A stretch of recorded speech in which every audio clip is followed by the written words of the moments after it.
So these are the three topics that we are dealing with in today's class. Yeah. Are you with me, Ma? Whoever is there? Yes, ma'am. Yeah, thank you for responding. Okay, so I begin now.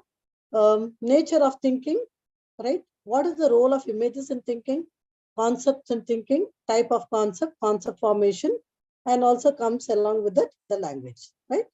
So when we say thinking in psychology, right? Thinking, thought processes is associated with cognition, right? So cognition is a broad term that is referring to the intellectual processes through which we obtain, change, store, and use information, right? It's basically what goes on in our minds constantly. A whole process of, what are the kind of, thinking that we gather and then we absorb, right? It's an intellectual process. Cognition is involved in nearly every aspect of psychology, especially thinking, language, and intelligence. The basic unit of thinking are concepts. Concepts allow us to reason in general rather than in specific ways. We'll talk about concept a little more when we keep moving on. The most important form of thinking is productive thinking or problem solving, right? So what is productive thinking? Productive thinking is the thinking that will help us to be productive, right? It is something that is positive, something that is empowering us, something that helps us to move forward, something that can bring meaning, right?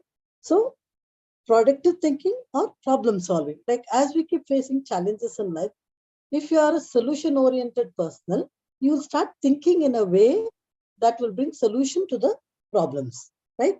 Language is a symbolic code used to communicate meaning from one person to another and is involved in much thinking, right? See, thinking and communication, the thoughts that we think and the words that we speak go together most of the time, right?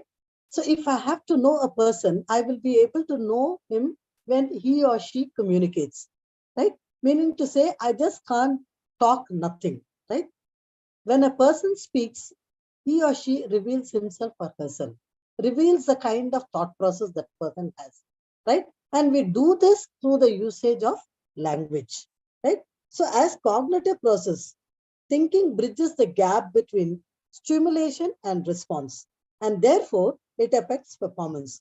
Thinking involves two major kinds of components, right? One is the images and the other one is the concepts, right? So when you are talking thinking, two things get involved: the kind of images that comes to our mind and the kind of concepts that we create in our minds. An image is a mental representation of a sensory experience, that is using our sense organs, right? And images are useful in representing the sensory details, right? So from here we move on to the nature and the definition of thinking. Thinking has been described purely as a human characteristics, as the marvelous property which distinguishes man from the lower animals. Like, so this is what we commonly hear. What differentiates us and the other living things in the world, that is the animal, is the concept to be able to think, to be able to speak, to be able to communicate. Not that the animals don't communicate, they have their own ways of communicating. But the whole concept of thinking is only given to a human being, right? So that is one of the main characteristics. It is a mental processes, a higher cognition function. Thinking always occurs in response to some stimulus. It can occur in response to an inner need or in response to a problem arising in the external world. Therefore, we can say that human being is always thinking. You and I are also always thinking. Even now, I am thinking, you are also thinking, right? Our thought processes keep running in our minds, right? What are we doing? We are tuning down the volume and we are listening to one another. Like I'm tuning down the volume of my own thought process. I'm talking to you, and you're tuning down your whole thought process of what is going on in your mind by listening.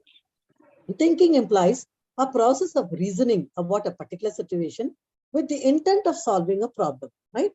Basically, if there is a stimulus and we have to respond, there is a kind of a challenge and we have to respond to this challenge. Then we put on the thinking caps, right?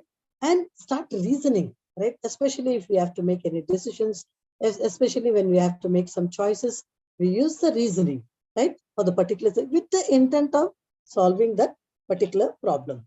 So thought or thinking may thus be defined as a collection of internal processes, right? You cannot see these processes that is happening, right? This is happening right inside us, right? They say, no, we live in two different worlds. One is the physical being, right? What we can see and hear and all through the sense organs. Another one is the internal world, right? The internal world consists of thoughts, feelings, and behavior. These are some things that we cannot see. So thinking is an internal process. Okay. So it may be defined as a collection of internal process directed towards solving problem. When we use symbols or concepts or imagine something internally and solve problems mentally, we are said to be thinking, right? Because our minds are constantly working, right? What it is doing, we are constantly thinking something or the other. Especially if we are having a problem, we are worried about it. If you are a solution-oriented person, our brains will direct in a way in which we try to bring out solutions to our own problems, right? So when we think that, when we do that, that is said to be thinking. So thinking is a process that lets us make sense of our perceptions, right? Our ability to think also allows us to put what we have learned to use to give meaning to our memories. Perhaps most importantly, thinking allows us to manipulate object mentally so that we can solve problems without actually going through any physical motions. Okay, so this is all about thinking. Yeah, which chapter we are teaching now? I am in block 3, ma. I am in block 3 and I am talking about thinking, right? I am talking about thinking, nature of thinking, varieties of thinking, and intelligence. We are in block 3, thinking. Are you with me? Yes, ma'am. Okay, very good. So now, definition. I Sorry? guess, ma'am. Yeah, I okay. guess, ma'am. Which page? Actually, mine is a Xerox. I don't know whether it will match with yours. My page number is 68. 250, ma'am. 250. Okay. Because mine is back-to-back printing done. It is showing 68 for me. And I am at block 3, which is talking about thinking, nature of thinking, language, and also intelligence. Okay. So turn to block 3, whatever page you are in, right? And come towards the thinking. I have begun the introduction and now I have moved on to the definition of thinking. So you look at your page. I do not know what page you are in, but my page is page number 68. Yeah. So definition of thinking. Thinking has been variously defined as the organization and reorganization of past learning in present situation, according to Vinay. That is 1968. Another person, Bruner, 1975. He says going beyond the information given, right? So thinking is not just what the information that we have, but when we go beyond what we already have, it is supposed to be thinking. A complex and a high level skill that fills us the gap in the evidence, right? A complex thing because different people are different, our perceptions are different, and the experiences in life are different. So our thinking patterns also will be different and it will be complex, right? Okay. So and it's a high level skill that fills the gap in the evidence. A process of searching through a problem space, according to Neville and Simon. Thinking is used to refer more than one specific activity. There are different types of thinking. One distinction between focused and unfocused thinking, right? So in thinking also, there are two different ways in which we can think. One is the focused thinking, another one is the unfocused thinking. As the name itself suggests, it is not difficult to understand. Focus is very clear, right? A starting point and as a specific goal, right? I have a very clear goal in my mind. I have a very clear direction in my mind. I only focus on that and it is very direct. Okay, so that is focused thinking, okay, which has a specific goal, right? And focused thinking began, okay, it is already given. It is often called straight line or left brain thinking. Unfocused thinking is evident. What is unfocused thinking? It doesn't have one straight line. It doesn't have one direct, one specific goal. It has a lot of things that is put together. So those are something like imagery, fantasy, dreaming, and free association, in which intrinsic forces arising from motivational and emotional forces are dominant. Intrinsic forces means something that comes from within, right? The mental images, right? And the kind of dreams, the kind of fantasies that one can have, right? Free association means you just think freely. You are not put in any compartment to be focused or you're not put in a box, right? It is a free association. It's a free way of thinking, right? Excuse me, ma'am. Yes, ma. Can you just let me know the page number? Sorry for the interruption. Yeah, the page number is different, ma. Mine is a Xerox copy. And So ma'am, any lesson reference? you go to block 3. You open your textbook, please go to block Okay, 3. ma'am. Okay, and go to thinking. That is the first chapter. Okay, ma'am. Thank Chapter you. number 6, yeah. And then you go, I finish with the introduction, definition, and now I'm moving towards roles of images in thinking. Okay, ma'am. You got it? Yes, thank you, ma'am. Very good. Right. So we are at unfocused thinking that comprises of imagery, fantasy, dreaming, free association. Okay, intrinsic forces that is coming from within, and motivation and emotions both that are dominant. In such thinking, one image will lead to another. Non-directed thinking often rewards us with most creative ideas. Since there are many things, right, put together, so these kind of things will come out beautifully. Like, there are creative aspects in some people, like, maybe a painting, an image of a sunset or a sunrise you're able to do, or maybe there is something else, maybe a musical instrument. We do not know. It varies from person to person. What is the intrinsic gifts the person has? Okay, it depends on that.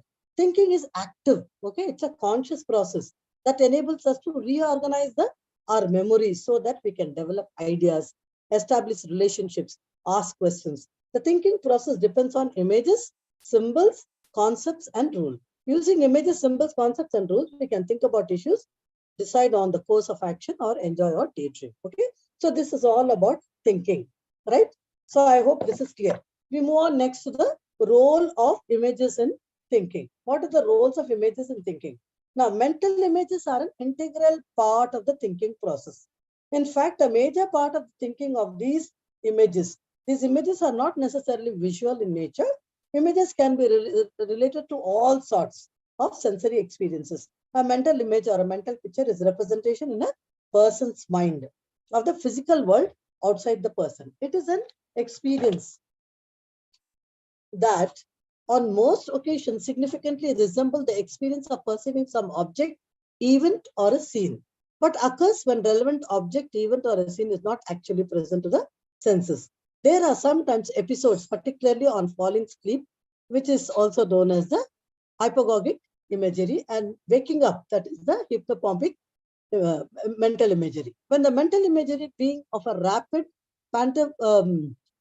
phantasmagoric and involuntary character defies perception, presenting a kaleidoscope field in which no distinction or object can be discerned. Mental imagery can sometimes produce the same effects as would be produced by the behavior or experience imagined. The nature of this experience, what makes them possible, and their function, if any, have been long subject to research and controversy in philosophy, cognitive science, and most recently neuroscience. A contemporary researcher used the expression mental images or imagery can comprise information from any source of sensory input. One may experience auditory, olfactory images, and so forth. Common examples of mental images include daydreaming and mental visualization that occurs while reading a book, another in a picture summoned by athletes during training. So you can think it is very simple to understand when we are talking about mental imagery. You think about all these people, the sports people, how do they succeed, right? They form mental images of them playing in the ground. They form mental images of using strategies, right? Same thing with celebrities, with actors, and even also us, like, when we want to, preparing for something, maybe a competition, or maybe we have the mental imagery of how it needs to be done. We strategize, right? We keep putting all these things in the, in a visual format to see how it can be done. Like even while reading a book, right?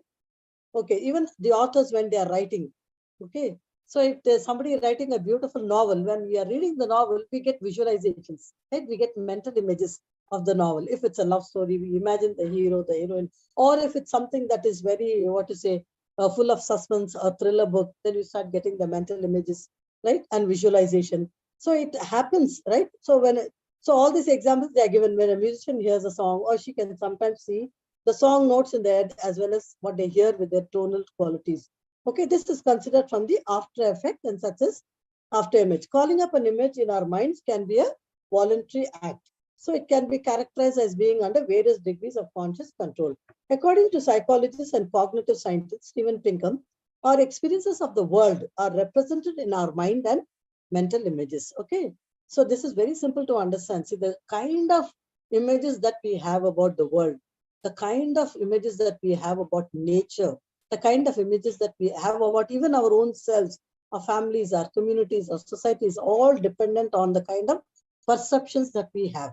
Perceptions are what? The frame of references, the experiences that we have gone through in life, and over a period collected this, and then that gives us the lens to see these particular things in a particular way. So each of us can be seeing different kinds of mental images. So people don't think visually very often, hard time imagining the mental lives of those who do.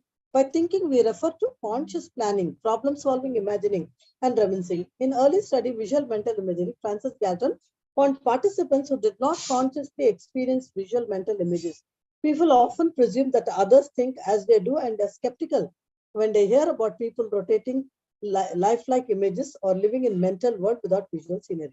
In the past 4 decades, especially in the past two, scholars from physics to poetry have argued the existence and the value of visual thinking.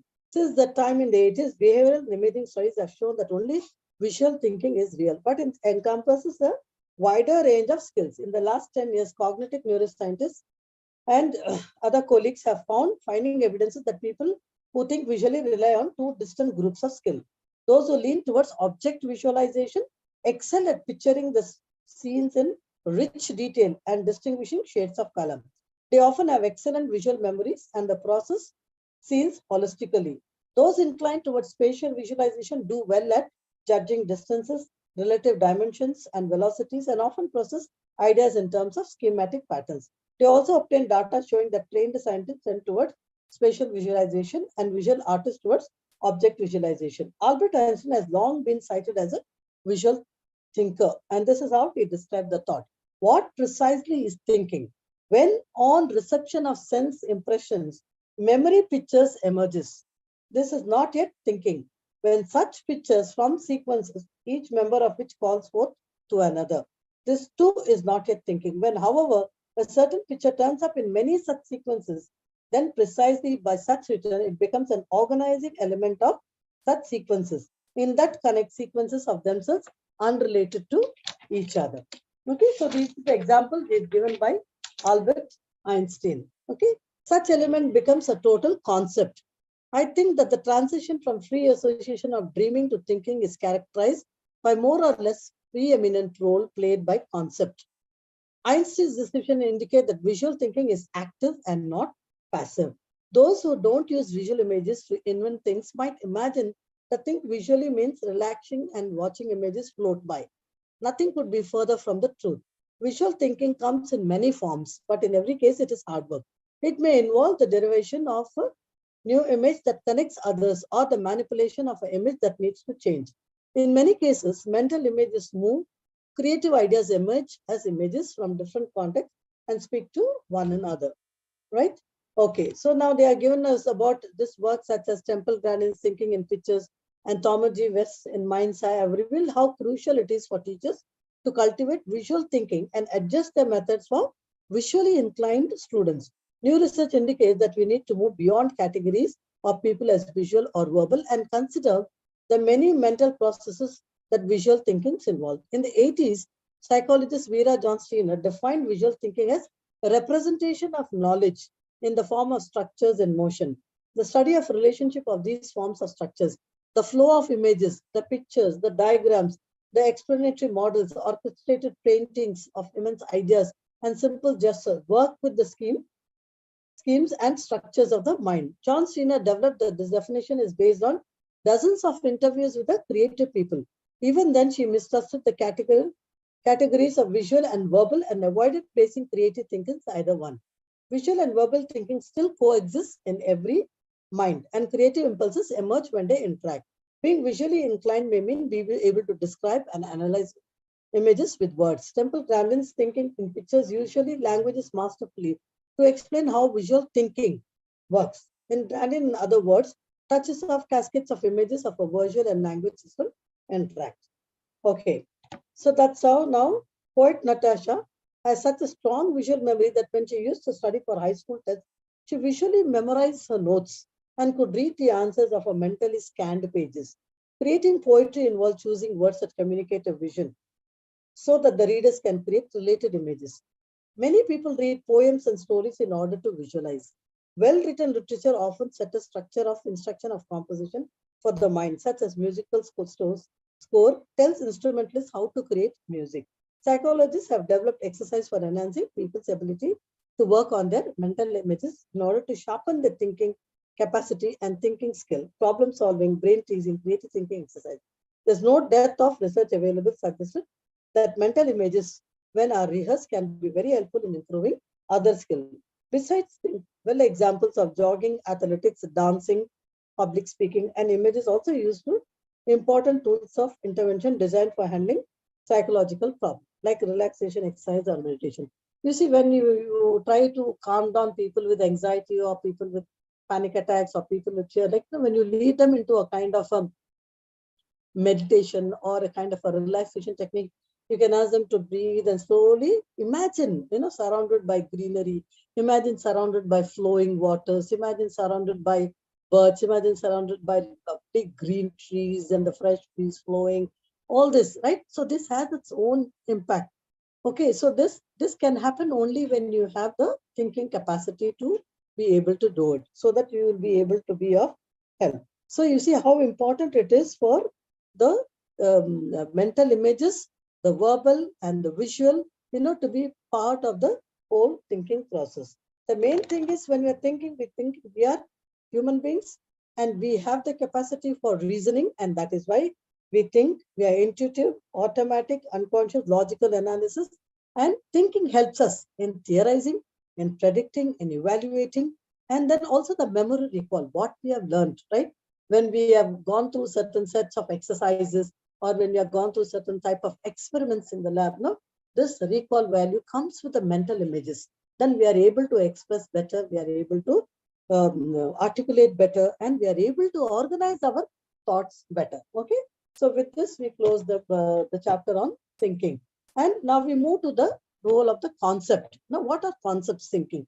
What do you understand when we say role of concepts in thinking? A concept is a mental representation of some object, event, or a pattern that are stored in much of the knowledge that is typically thought to be relevant in the object, event, and in patterns.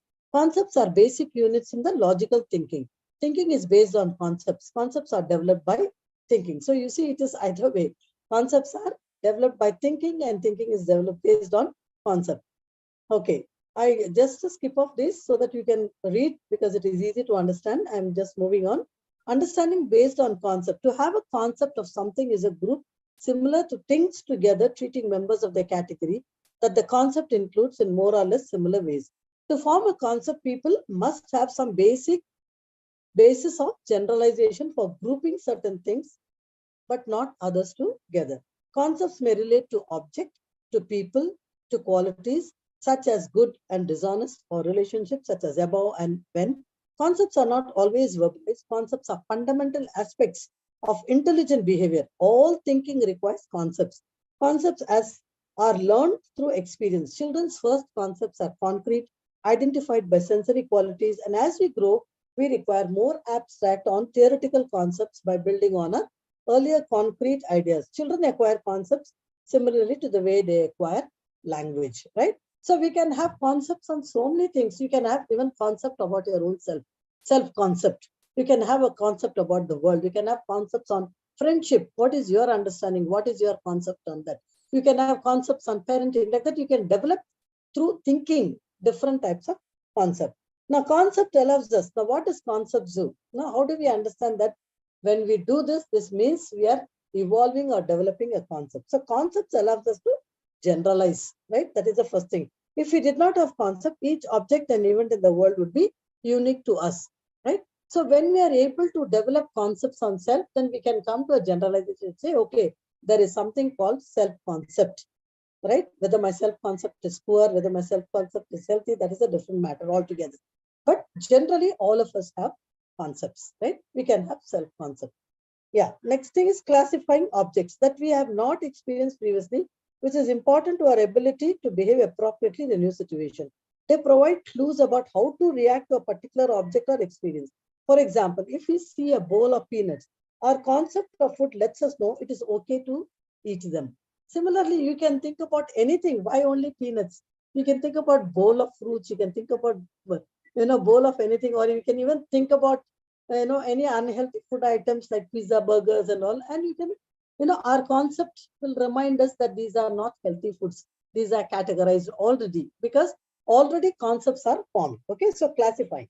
The third aspect is the combine known concept with new concept, which is an efficient way to expand our knowledge. So we keep expanding as we keep learning, and we keep developing new concepts. Associate experience and object, right? They give an example: basketball, cricket, and tennis are sport. The concept of sports allows us to compare these activity. So all these games are put together, and then you can form a concept on what games are about, what sports are about, or what sportsmanship is all about, right? That one. Then grease the wheels of the memory, like making it more efficient so that we do not have to reinvent the wheel each time when we come across a piece of information. So any information that we get, if we have some information before, we can evolve and develop a concept about it, right? That is what it means to grease the wheels of the memory, making it more efficient. Means already you have some information, and based on that information, you are developing, taking new information and developing it one. Infer properties, visible or not visible. What is infer properties? Arriving at a conclusion, right? Using evidences.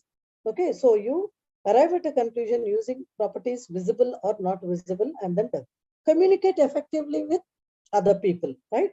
So concepts allow, if you have a concept very clear in our mind, it helps us to communicate clearly so that the other people are able to understand exactly the way we are communicating, right? And it provides a sense of order of the world, okay? So when we are talking about concepts, it not only helps us to rationalize, helps us to reason, justify, and stand for whatever judgments we have made about the particular thing, but it will also help us to what did I say just a little while ago? Helps us to put sense of order. It puts a sense of order. Okay, now there are different types of concepts, right? What are they? There is a formal concept and there is a natural concept. What is formal concept could be clearly defined by a very strict set of rules of property. Any member of the formal concept have all the defining properties, and non-members do not. So examples of formal concept might be square, what constitute a prime number, or what constitutes an inertia. These are the things. Okay, so it is very obvious. We can understand what the formal concept. What are the natural concepts? These are no fixed set of defining feature, but there might be a typical or characteristic features. A member of a natural concept might possess all or most of the characteristic features is called a prototype. So perhaps a natural concept would be a chair. A prototypical chair we might think of is a kind of L shape with 4 legs, possible with arms on either side. If you were to think of a chair, maybe that's the image that came to your mind. But we can also start thinking about a lot of other different types of chairs, those with wheels, those that have sort of strange designs, like you can talk about the bean bag, or you can talk about the divan type, you can talk about the easy chair. That so many images can come to your mind. Okay, so they are given us all this example to say these are natural concepts because it has more than one form of a concept. Okay. So then there are conjunctive concepts and there are disjunctive concepts. What is conjunctive concepts? They are defined as simultaneous presence of 2 or more common characteristics. For example, if you use the word aunt, right? In English, when you say aunt, it can mean so many things. We call mother's sister also auntie, right? We call father's brother's wife also auntie. We can also call your brother's wife's some other mother-in-law, like that. This one word aunt can be example for so many. I mean, it can be used for, so that is called conjunctive concept. Okay, to be considered an aunt, a person must have both the characteristics. Right. The other one is the disjunctive concept. What are they? Defined as a common characteristics of one or both. For example, person might be considered a schizophrenic if he persistently has distorted perceptual experience, or persistently holds distorted beliefs, or both. Then the concept of schizophrenic is a disjunctive concept. Do you understand what is this distorted perception? That means they're not able to see things clearly. They're not able to see things as they are. Right? Probably they are hallucinating, or probably they are having visuals which others are not able to see, right? Because there are some chemical changes in the brain, whatever problem. Okay. So schizophrenic persons will have more than one or two visual or imagery or even delusion kind of a concept. Okay, so when these two are combined, it comes into the disjunctive concept. Concept formation. Concept formation is a special kind of thinking in which hypotheses about defining characteristics of the concept are tested by examining positive and negative instances of the concept. The individual examine members and non-members of the concept until the common features or features have been identified. All concepts are not equally easy to learn. Some concepts are more natural than others. The natural concepts are easier to learn because they are a medium of a degree of inclusiveness and are good prototypes. The formation of a concept is remarkable cognitive achievement. It requires that we figure out which attributes or features of things are relevant. Now, what are the components of this process in forming a concept or retaining a concept?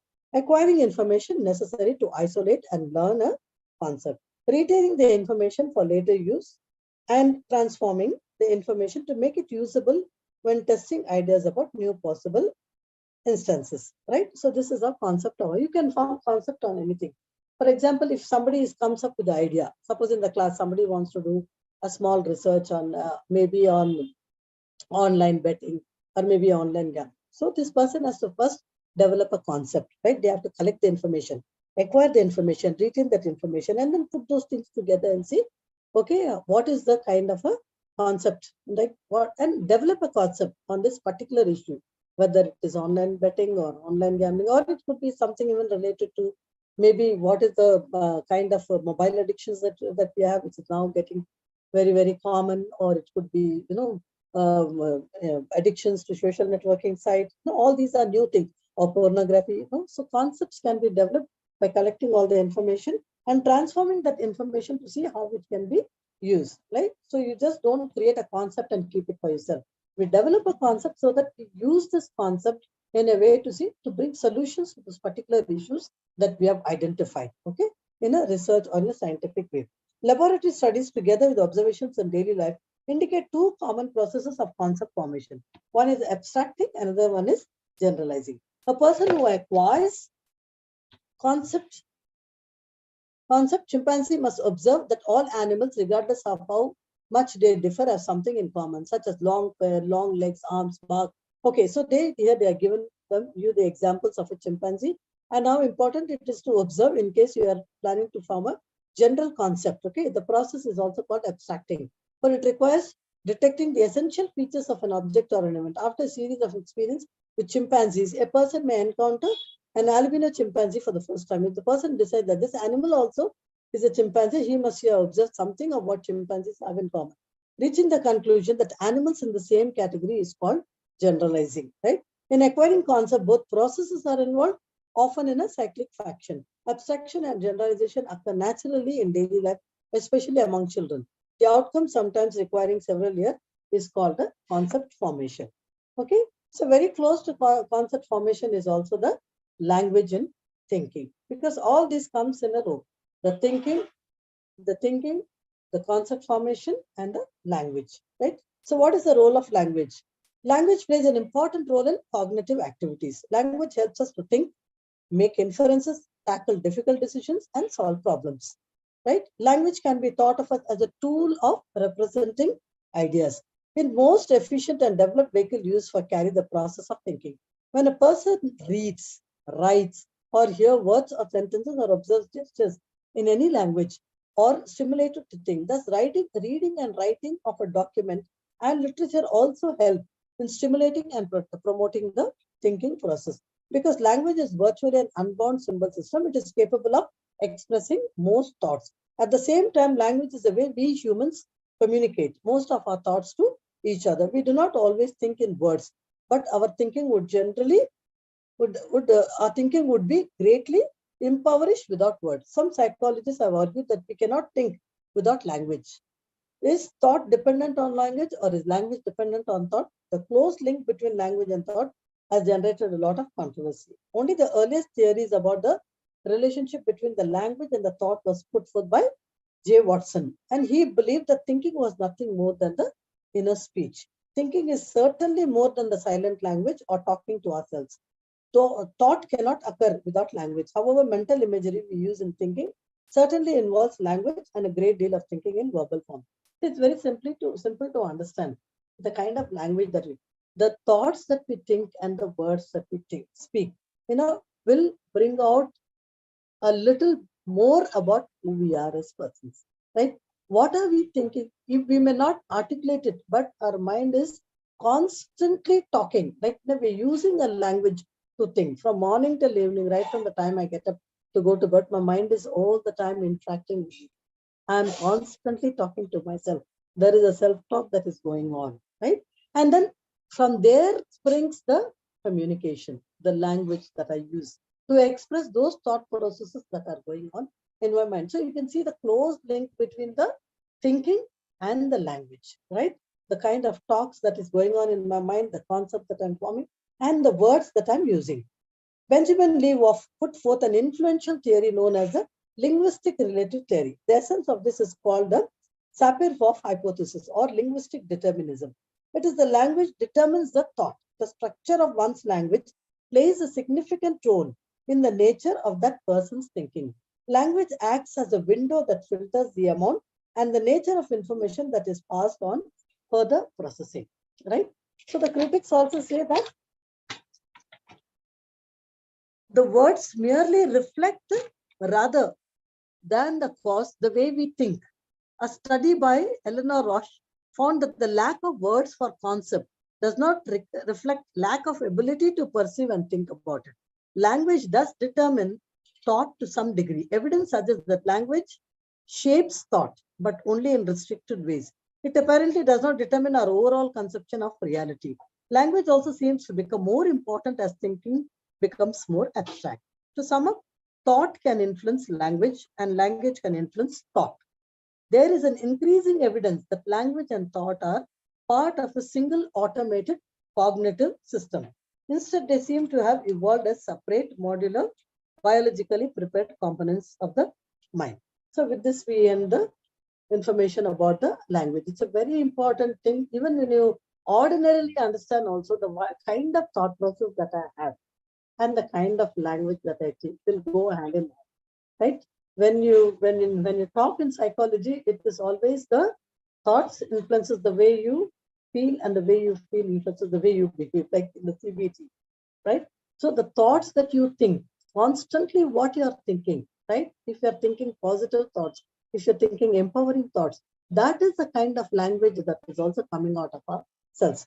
If you're constantly thinking negative thoughts, if you're constantly putting yourself down, if you're constantly insulting yourself, if you're constantly humiliating yourself, the similar, you see, you catch yourself and see the words will match your thinking, right? It is so easy to say that, okay, I'm not so good, I'm not so good.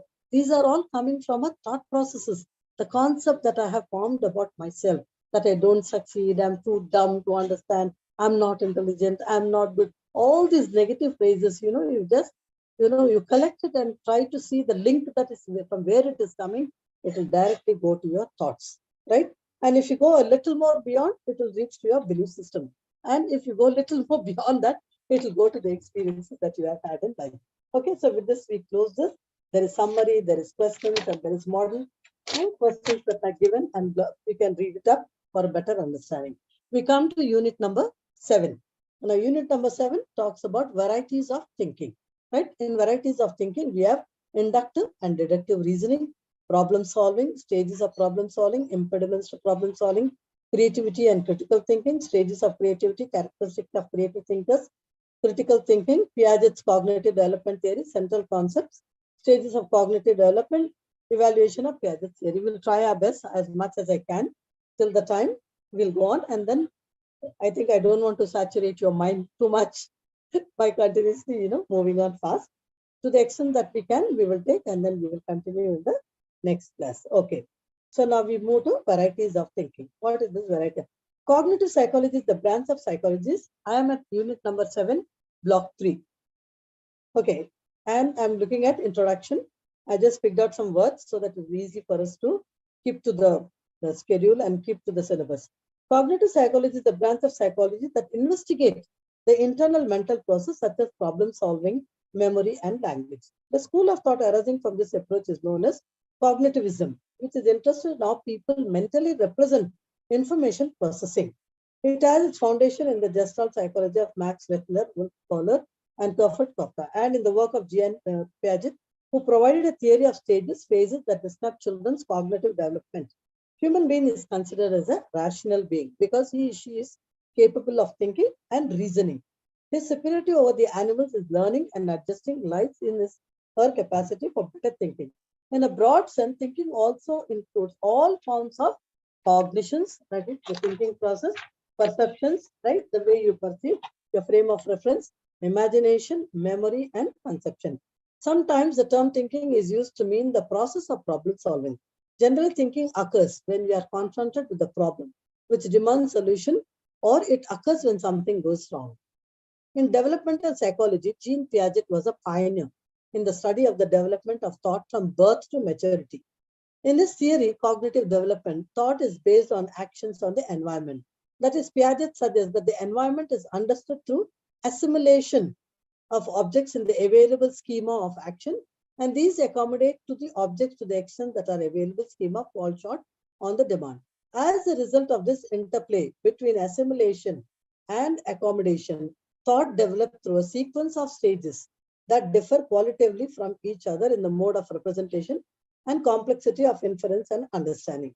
In the recent year, Piagetism conception of thought was integrated with information processing conception. Thus, the thought is considered as the relative of mechanisms that are responsible for representation or processing of information.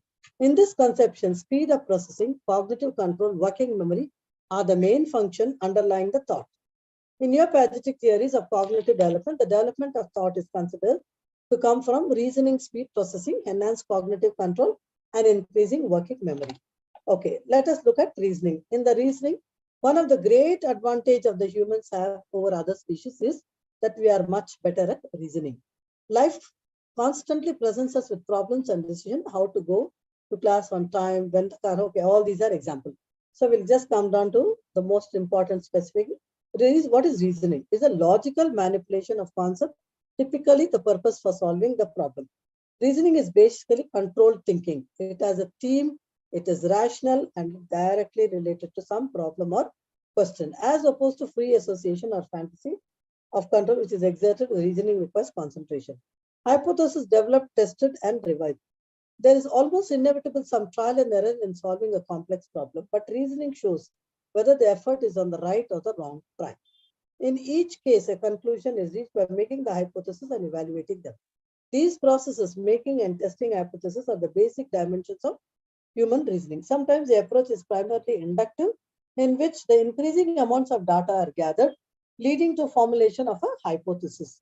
Over time, it is deductive, which involves in working from the hypothesis to logical test of the hypothesis. Both the types of reasoning occurs throughout the human thought.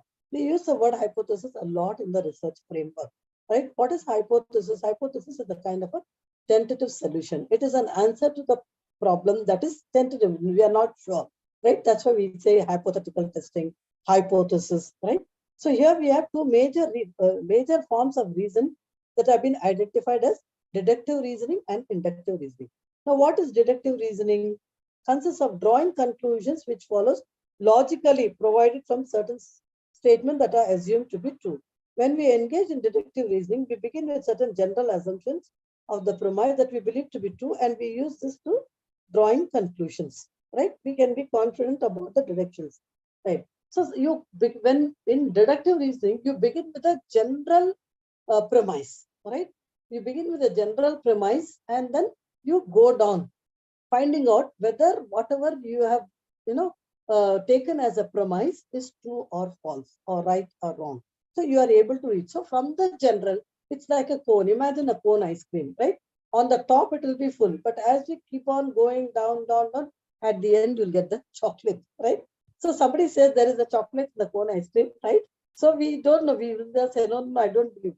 I know it's a silly example, but right now that's what example came to my mind, but we can think about even other examples. So as we keep going from the general cake, eating the ice cream from the top, spiraling down, at the end of it, we find that there is a chocolate piece that is kept there, okay?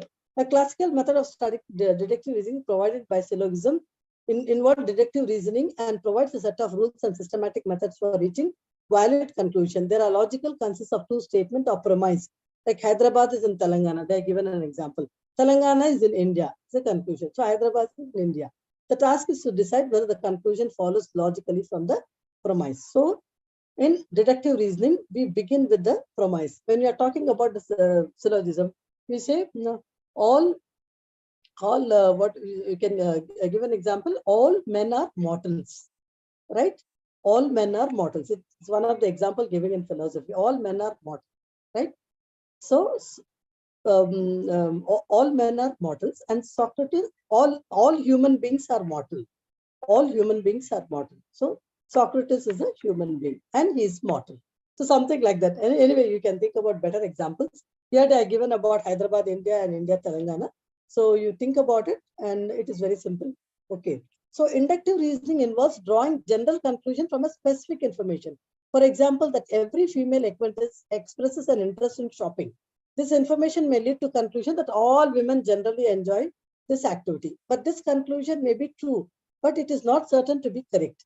With inductive reasoning, we can never absolutely be certain when we reach to correct conclusion. Someday we might meet a woman who hates shopping. Yeah? So this is a nice example given in. Inductive reason is an activity of the mind that takes us from the observed to the unobserved. From the fact that the sun has risen every day thus far, we conclude that it will rise again tomorrow. The essence of inductive reasoning lies in its ability to take us beyond the confines of our current evidence or knowledge to novel conclusions about unknown. These conclusions may be particular, as when we infer that the next swan we'll see will be white, or in general, when we infer that all swans are white. Okay, just because we saw one swan, we can assume, we can hypothesize that all swans may be white, right?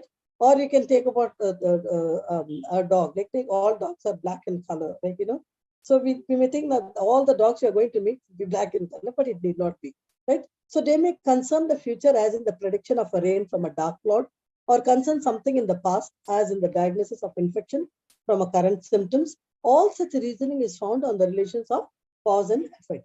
In real life, most of us tend to use both deductive and inductive reasoning.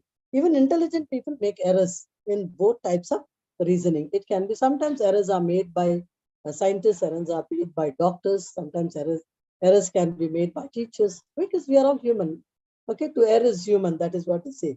So mistakes in deductive reasoning occur so often that some psychologists have concluded that human beings simply do not reason logically. Errors lie in the way problem is interpreted or in the person's general familiarity with such problems. In either case, the tendency is to distort or omit the premise, or an alternative premise is incorrectly included. The chief deficiency in the inductive approach lies in not searching for disconfirming evidence.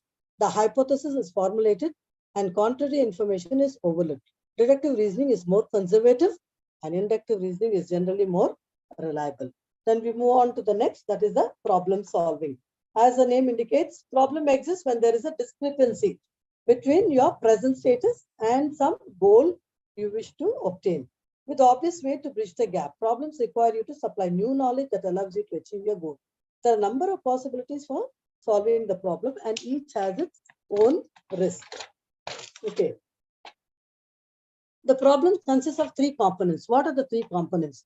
The original state of the situation as it exists at the moment, as perceived by the individual. The goal state in which is what the problem solver would like the situation to be, and the rules or restrictions that govern possibly strategies for moving from original to the goal stages. Okay, so now they are broken down a little more on the stages of problem solving, which will give us a better understanding, right?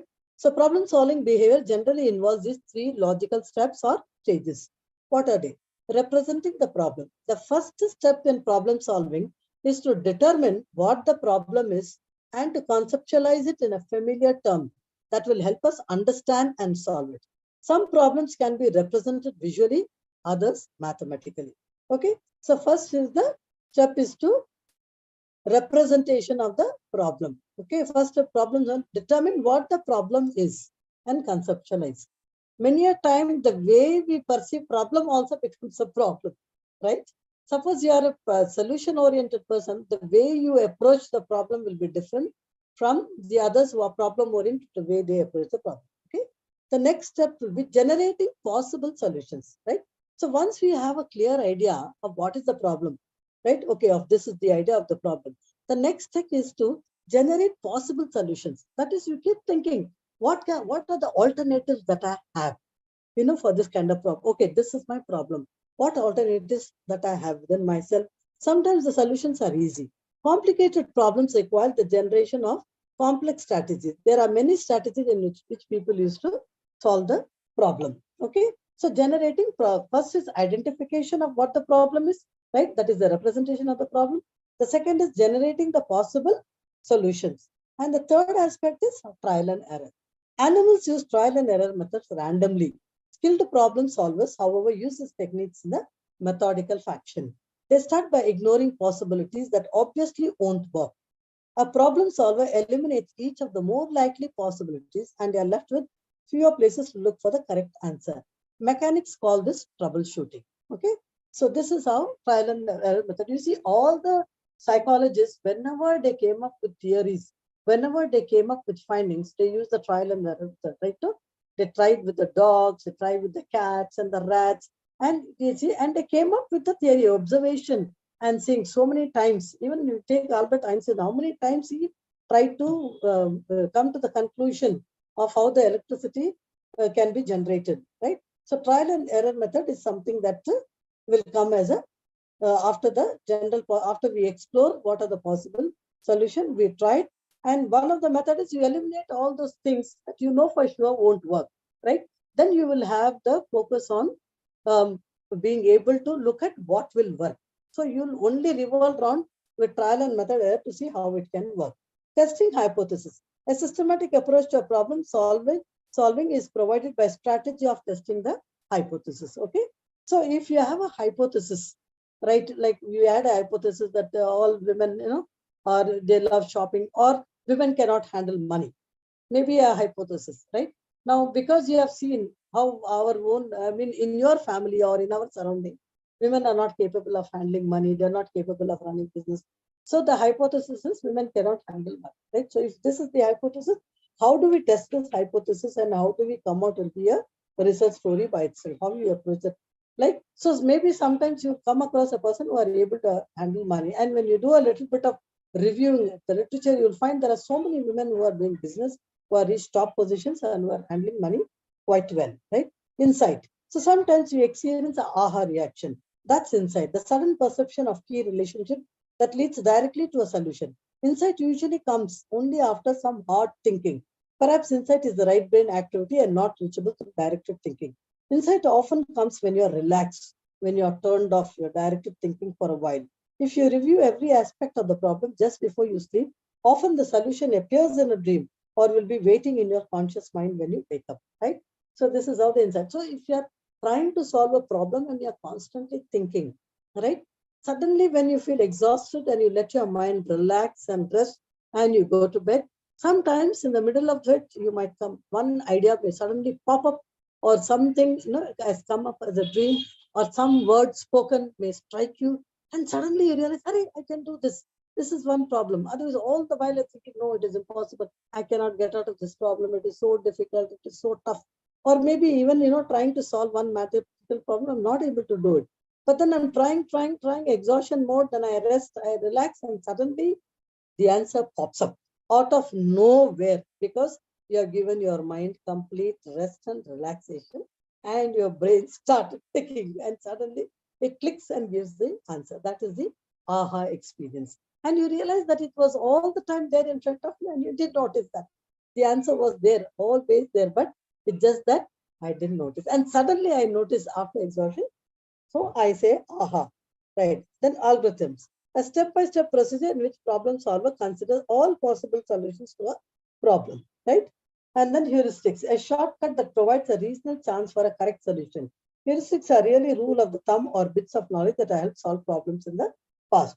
Evaluating the solution. The final stage in problem solving is to evaluate the solution. If the problem is clear-cut, this is a simple matter with only one possible solution. With some other types of problems, the solutions may be much more difficult to evaluate. Problems that are unclear or poorly defined are almost difficult to evaluate. So it all depends on how clear I'm able to represent the problem, how clear I'm able to define the problem, right? Once that clarity is there, from there, I can follow the other steps. Okay. So you see, they are given the problem solving group. Can you see a diagram there? Are you with me? Yes. Yeah. Can you see the diagram? Problem solving group. Can Yes. somebody read? Can somebody read the problem solving group? Yes. Ma'am, They should I have read to- the diagram? Yeah. What is the first thing to do? Identify the problem, Very explore good. information and create Yeah. ideas, Yes. select the best idea, build Yeah. and test the idea, Yes. evaluate the results. Yeah. Very good. So this is how is the problem solving group happens. Okay. So what are the impediments to solving problems? There are two. One is the mental set. Another one is the functional fixedness. Right. What is mental set? Refers to tendency of all patterns of problem solving to persist. When we have certain ways of thinking becomes habitual. Right? So for suppose I've been always using one small phone, right? I'm not used to using a smartphone. And I think it is impossible because my mind is so set. I'm only go with the traditional way of using. I just need incoming and outgoing. I don't need anything. Suddenly, if I'm handed down a smartphone, how will I feel? I feel so inadequate, right? So it is the mental setup. I've been using it for so long. I get accustomed to it. I get habituated to it. So it's a mind block. I have to work through that, right? So beginning maybe for some time I may find it a problem, but over a period of time, I'll be able to solve, right? So that's how we solve all problems. You know, when we get a new phone, we do not know what is what. We do not know how to install an WhatsApp. We do not know how to install an Instagram. We do not know how to save. We do not know how to save the phone number. But slowly and gradually, with the help of people, where we buy the phone, we learn, right? So that is how, because when you are habituated to a particular way of thinking, a particular way of mental position, right, it becomes a mindset for us, right? And we find it difficult to accept when there is some change or a new thing that is happening. Functional fixes, inability to imagine new uses of familiar object. It is a tendency to think one object in terms of most typical use. Functional fixes describe the objects of a problem solving task, whereas mental set describe characteristics of the problem solver. However, both characteristics block effective problem solving. Research has demonstrated the two components are related. The people who are more susceptible to mental set also find most difficulty in overcoming financial fixedness. Okay. So with this, we are moving from, what was that we were learning so long? What were we learning? The reasoning and problem solving. Problem solving. Problem solving. Okay. So now we move towards the nature of creativity. Can I move? Are you all okay? Is mentally fatigued? Yes, ma'am. Too much overdose? No, no, no. Yes? I don't want to push it. There's only a few minutes left. Okay, I think I'll just do this one thing. Yeah? Can I? Yes. Yes, ma'am, no problem. Just this one thing, and then maybe next session I can continue, because I think I'm pretty much on schedule.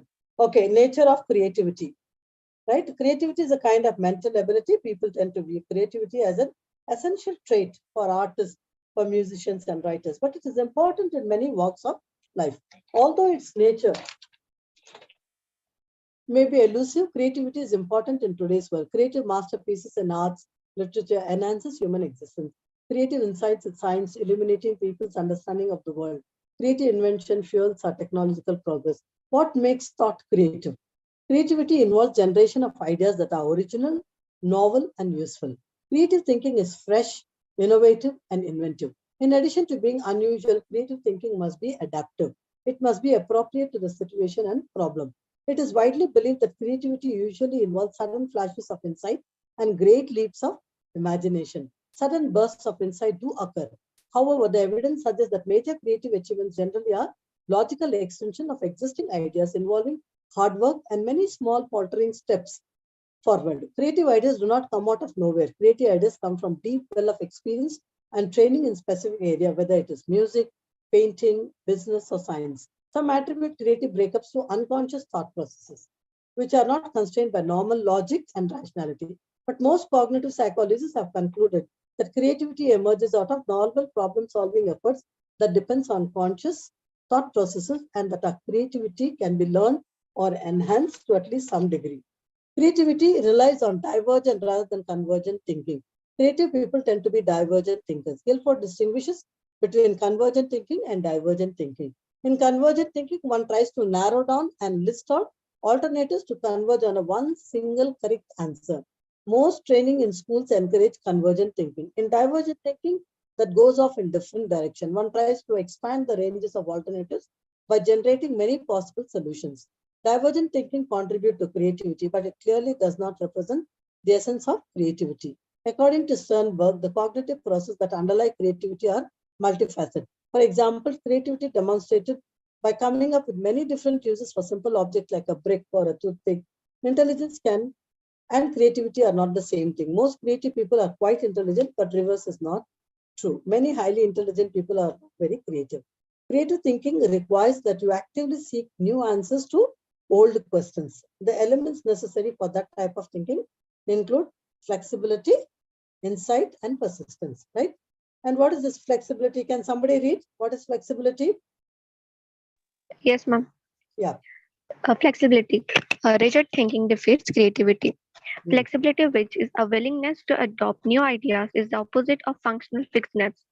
Flexible thinking leads to non-rigid creative solutions. When asked that can be done with a brick, the rigid person thinks mainly of doorstops or bookedness. A flexible thinker comes up with more original uses, a step for watching parades, a market for drawing on the sidewalk, a tombstone for pet animals' grave, and so on. Okay, so it is very obvious now. You understand what flexibility means? Yeah, Yes, ma'am. it is that does not mean to be rigid. Like I have certain set of ideas, I have certain set of thought process. If I stay fixed with that, I will not be able to learn, right? When I open myself, to listen to others, when I open myself to read a lot, when I open myself to experiment a lot, when I open myself, taking risk in doing things which I've never done, I become more and more flexible, right? Flexibility is like being in water. Water can be poured in a bottle, it can be poured in a pot, it can be poured in a vessel, it can be poured in a bucket, it can be poured anywhere, right? So that is how, and still the water doesn't lose its identity, neither does it lose its importance. The water remains the water. But by being flexible, it becomes useful to many other people and many other purposes. It serves a large group of people, and in many ways it becomes useful, right? So if you have to understand flexibility, that is what we mean, right? So if you want to learn to be flexible in life, try something new that you are not done, right? Try taking some new road, try learning something new that you don't know, try eating something which is healthy, but you may not like it, right? But you try it and then you realize how your body is responding to that. And then you start valuing, okay, this is good for my body, right? I must eat more of this. Okay, so that is how we become flexible. Persistence. Can you read, Ma? Yes, ma'am. Persistence. Creative solutions do not always come to mind quickly. We must keep working at the problem, even after we tried dozens of ideas that did not pay off. Almost all great inventions have been products of persistence by highly creative people. Yeah, very good. Persistence is yet another important quality that you and I need to nurture, right? When we take up something like you want to complete this course or you want to take up another course, by persistently, reading, by persistently, understanding, by persistently doing your work every day, like every day. Simple thing like you want to stay healthy. I'm not talking about zero figure. I'm just talking about being healthy. And if persistently we start walking 30 minutes a day, it will show on our body. If persistently I get up every day in the morning and start meditating for 10 minutes, that will relax my mind and my body. That will prevent me from becoming mentally off or mentally ill. That prevent me from getting saturated. That prevent me from getting stressed, right? So persistence is the key. When you have a schedule and when you do things persistently, right? Every day if you have the habit of getting up early, every day if you have the habit of doing meditation, every day if you have the habit of practicing some asanas, every day you talk positive to yourself. Some things, so morning, evening, like that, in scheduling. You do it persistently and consistently, right? Is the name of the game. People who excel in sports, people who excel in any art, are people who are persistent with them learning. Like if they're persistently playing football, they need to show them on the field. If they're persistently batting, they will show them on the cricket ground.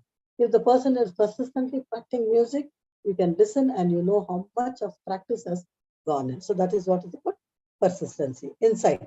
Flexibility and persistence often combine to produce a breakthrough idea or insight. The insight itself may come as a blinding flash of inspiration or in a day, but it does not happen if the necessary preparation have been ignored. Insights are payoffs for years of patient preparation. When creative thinkers invest the type of effort, the rewards can be great, both for the individual and society. So you can think about anybody, right, who have begun in a very small way, but by being flexible, by being persistent, they came out to be so creative dancers or creative actors or creative painters, because when they have done these two things in a very honest and sincere manner, the creative aspects begin to show off. Okay. Now, there are 4-step process or the sequence stages through which creative person passes in his production. The sequence provides a helpful framework for thinking about how creative ideas are formed and developed. Okay. You can see an arrow diagrammatically represented. Can you all see? Stages of creativity. Yeah. So Yes, what is the ma'am. first box says? Preparation. Yeah. So do you need explanation for preparation? I don't No, think ma'am. we need. It's simple. It's all gathering information, right? Everything. Then the preparation to next incubation. What is incubation? You keep thinking about these problems in your mind. You keep churning that idea into your head. You keep thinking in different ways as to how to go about, how to do, what to do. Right? You constantly, so it is in the incubation mode. That means that single, right? That one little idea that you got is in incubation mode. It is growing, right? You are churning, you are thinking in different ways how to do it, how to constantly using your mind. Okay. So it is a period of rest.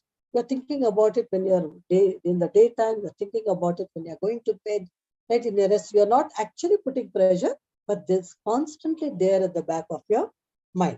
Okay, that's what it means that you're incubation. The third thing is the insight. This is the stage in which a happy idea occurs. It has been referred to as a aha phenomena. Before also we have spoken about this. In this stage, the creative experience is the aha moment when he suddenly sees the idea, concept, or solution to the problem. All pieces of the puzzle seem to fit together. It refers to a sudden insight pertaining to the solution. Okay, so that is about the insight. In the box, they are given illumination. That means by constantly thinking about it, in incubation mode, suddenly there is an idea, there is an illumination. You get the light. Aha, this is what I should do. I got it. I got it. Like, look, I've been struggling for so many months thinking about it, how to come out of it. And one day, suddenly, you get the insight. And that insight leads you to illuminate your mind, right? Widens and broadens your vision to move towards problem solving. Evaluation. This is the stage in which idea has been obtained to the first 3 stages to put to test to see if it has validity or not. Now you must decide whether the idea is valuable and worth pursuing. Is the idea really novel or is it obvious? It involves necessary but somewhat anticlimactic step for testing and correctness of the situation. These stages need not invariably occur in each stance or occur in a set of sequence. For example, elaboration is often interrupted by periods of incubation. Fresh insights may also appear during incubation, evaluation, and elaboration. Insight may last for years or it may take only few hours. Sometimes for creative ideas, consists of one deep insight, another time a series of small ones.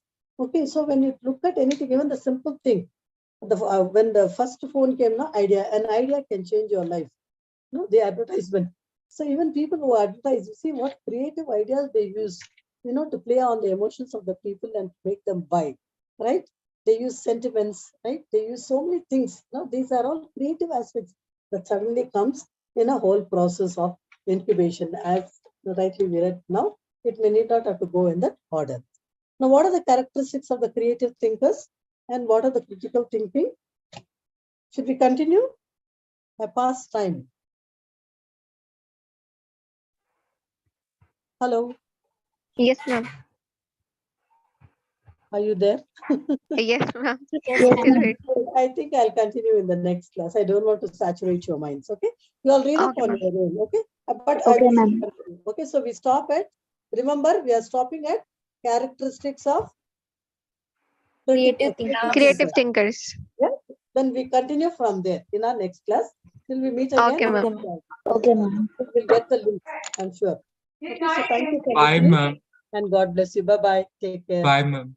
Thank Have you. a Thank you, nice day. ma'am. Thank you. Rest for the Sunday.